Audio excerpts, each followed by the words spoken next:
बोलिए गौरी पुत्र गणेश भगवान की जय। बोलिए सूर्य नारायण भगवान की जय। श्री शिवाय नमस्तुभ्यम। प्रिय भक्तजनों, आज हम आपको सुनाने जा रहे हैं रविवार व्रत की वह अद्भुत, पवित्र और प्रेरणादायक कथा जो मनुष्य के जीवन में सुख, समृद्धि और मनोकामना पूर्ति का मार्ग प्रशस्त करती है। इसलिए आप सभी भक्तजन इस कथा को पूरी श्रद्धा और भक्ति और ध्यान पूर्वक अवश्य सुने। कथा आरंभ करते हुए सभी मिलकर मिलकर प्रेम से बोलिए सूर्य नारायण भगवान की जय। एक समय की बात है, किसी नगर में एक ब्राह्मण रहता था जो अत्यंत गरीब था, किंतु उसकी श्रद्धा और आस्था अटल थी। वह हर सुबह सूर्योदय से पहले उठकर स्नान करता, सूर्य भगवान को अर्घ्य देता और उनकी पूजा करता। उसकी भक्ति इतनी गहरी थी कि उसके जीवन में चाहे धन की कमी हो, पर विश्वास की कमी नहीं थी। परंतु संसार की व्यवहारिक परेशानियां उसके जीवन का हिस्सा थी। उसकी आमदनी का कोई साधन नहीं था। घर लौटने पर उसकी पत्नी उसे रोज डांटती कि वह कुछ कमाई क्यों नहीं करता, और जब वह बाहर निकलता तो पड़ोसी उसका मजाक उड़ाते और उसे निकम्मा कहकर अपमानित करते। इससे ब्राह्मण का मन बहुत दुखी रहता, लेकिन फिर भी उसने भगवान सूर्य की उपासना कभी नहीं छोड़ी। एक दिन उसने निश्चय किया कि वह अपने दुख का कारण स्वयं सूर्य भगवान से पूछेगा। वह पूजा की सामग्री लेकर जंगल में चला गया। वहां एक सूखे पीपल के पेड़ के नीचे उसने आसन लगाया, जल से अर्घ्य दिया और सूर्यदेव की स्तुति करते हुए कथा सुनाई। उसी स्थान पर एक पुराना सूखा तालाब भी था, जिसमें थोड़ा सा पानी ही बचा था। उसी जल से ब्राह्मण ने सूर्यदेव को अर्घ्य चढ़ाया। जैसे ही उसने जल अर्पित किया, वह जल बहकर पीपल और तालाब दोनों में पहुंच गया। तभी एक चमत्कार हुआ। सूखा पीपल का पेड़ अचानक हरा भरा हो उठा और सूखा तालाब निर्मल जल से भर गया। उसी जल में सूर्य भगवान का तेजस्वी स्वरूप प्रकट हुआ और उन्होंने कहा, हे ब्राह्मण, मांग, तू क्या चाहता है? ब्राह्मण उस आवाज को सुनकर घबरा गया। उसे लगा जैसे किसी भूत की आवाज आ रही हो। वह डर कर चुपचाप घर लौट आया, लेकिन अगले दिन फिर पूजा करते समय वही आवाज आई। कुछ दिनों तक ऐसा होता रहा, जिससे वह चिंतित रहने लगा। उसकी पत्नी ने देखा कि उसका पति दुबला और परेशान होता जा रहा है। एक दिन उसने पूछा, आप इतने चिंतित क्यों रहते हैं? तब ब्राह्मण ने सारी बात बताई। यह सुनकर उसकी पत्नी बोली, मूर्ख मत बनो, यह कोई भूत नहीं, स्वयं सूर्य भगवान है। जब अगली बार आवाज आए तो उनसे हमारी मनोकामना मांग लेना। ब्राह्मण ने पूछा, क्या मांगू? तो उसकी पत्नी ने कहा, मांगो कि हमारे घर में अन्न, धन, लक्ष्मी और संपत्ति की कभी कमी न हो। 9 मंजिल का महल हो, जिसमें हाथी घोड़े, दास दासियां, नौकर चाकर हो, बेटा पोता, बहुएं और जमाई हो, और हम दोनों सदा 12 वर्ष के बालक जैसे स्वस्थ रहे। अगले दिन जब सूर्य भगवान की आवाज आई तो ब्राह्मण ने अपनी पत्नी के कहे अनुसार सब कुछ मांग लिया। सूर्य भगवान मुस्कुराकर बोले, ब्राह्मण, तू तो बड़ा भोला है, पर मांग लिया तो ऐसा ही हो जाएगा। और फिर जैसे ही ब्राह्मण घर लौटा, उसने देखा कि जहां उसकी टूटी झोपड़ी थी, वहां एक सुंदर महल खड़ा है। अंदर उसकी पत्नी सजी धजी खड़ी थी, जैसे कोई रानी हो।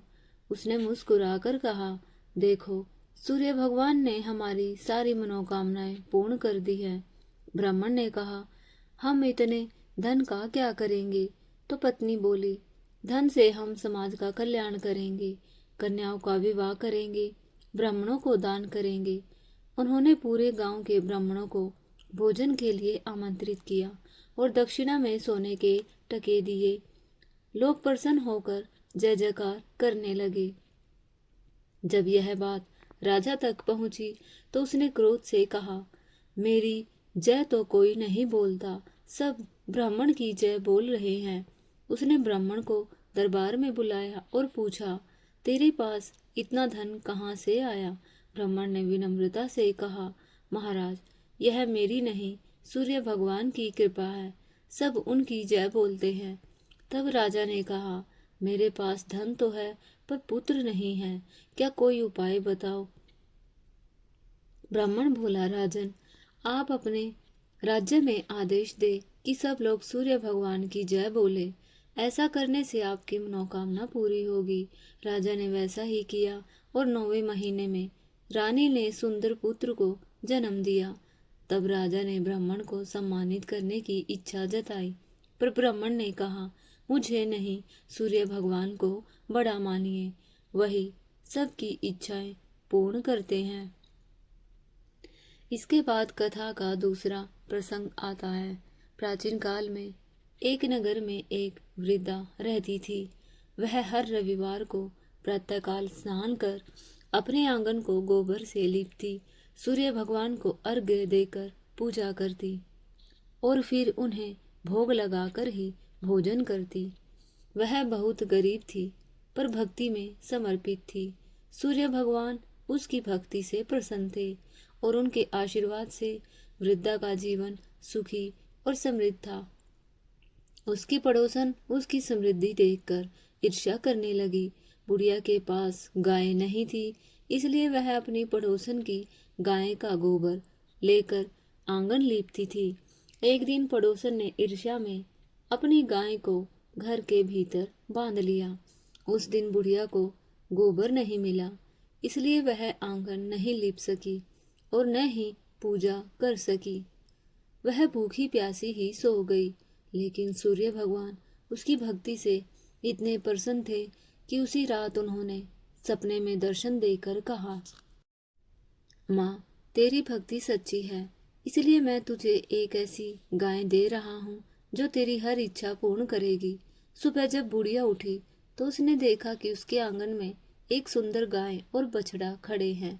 वह प्रसन्न होकर उन्हें चारा खिलाने लगी। कुछ देर बाद उसने देखा कि गाय सोने का गोबर कर रही है। यह देखकर उसकी पड़ोसन हैरान रह गई। लालचवश उसने सोने का गोबर चुराकर अपने घर रख लिया और अपनी गाय का गोबर बुढ़िया के आंगन में रख दिया। कई दिन तक बुढ़िया को इसका पता नहीं चला, लेकिन एक दिन तेज आंधी चलने के कारण उसने गाय को घर के भीतर बांध लिया और सुबह देखा कि फिर से सोने का गोबर कर रही है। अब उसे सारा रहस्य समझ में आ गया। धीरे धीरे वह बहुत धनी हो गई। उसकी संपन्नता देखकर पड़ोसन चलने लगी और उसने राजा से शिकायत की कि महाराज, मेरे पड़ोस में एक ऐसी वृद्धा रहती है जिसकी गाय सोने का गोबर करती है। ऐसी गाय तो केवल राजमहल की शोभा है। राजा ने दूत भेजे और गाय को महल में ले आया। बुढ़िया रोती रही, कोई उसकी बात नहीं सुना। उस दिन उसने अन्न जल ग्रहण नहीं किया और रात भर सूर्य भगवान से प्रार्थना करती रही। अगले दिन सुबह जब राजा जागा तो देखा कि महल में हर ओर गोबर फैला पड़ा है। सूर्य भगवान ने उसे स्वप्न में दर्शन दिए और कहा, राजन, वह गाय उस वृद्धा को उसके रविवार व्रत के फल स्वरूप मिली थी। यदि तू उसे लौटाएगा नहीं तो तेरा राज्य संकट में पड़ जाएगा। सुबह राजा ने तुरंत वृद्धा को बुलवाया, क्षमा मांगी और गाय बछड़े के साथ बहुत सा धन देकर विदा किया। उसने ईर्ष्यालु पड़ोसन को भी दंड दिया। इसके बाद नगर में यह आदेश दिया गया कि जो भी व्यक्ति सुख, समृद्धि और संतान की इच्छा रखता है वह रविवार का व्रत करे और सूर्य भगवान की आराधना करे। इस प्रकार पूरे नगर में सुख शांति फैल गई और किसी के जीवन में कष्ट न रहा। अतः हे सूर्य नारायण भगवान, जैसी कृपा आपने उस ब्राह्मण और उस वृद्धा पर की, वैसी ही कृपा इस कथा को कहते, सुनते और हुंकारा भरते सब भक्तों पर कीजिए। सबकी मनोकामनाएं पूर्ण कीजिए। सभी भक्त प्रेम से बोलिए सूर्य नारायण भगवान की जय। और यदि आपको यह पवित्र कथा अच्छी लगी हो तो इसे दूसरों तक पहुंचाएं ताकि हर घर में सूर्य भगवान की कृपा और आशीर्वाद बना रहे। हर हर महादेव।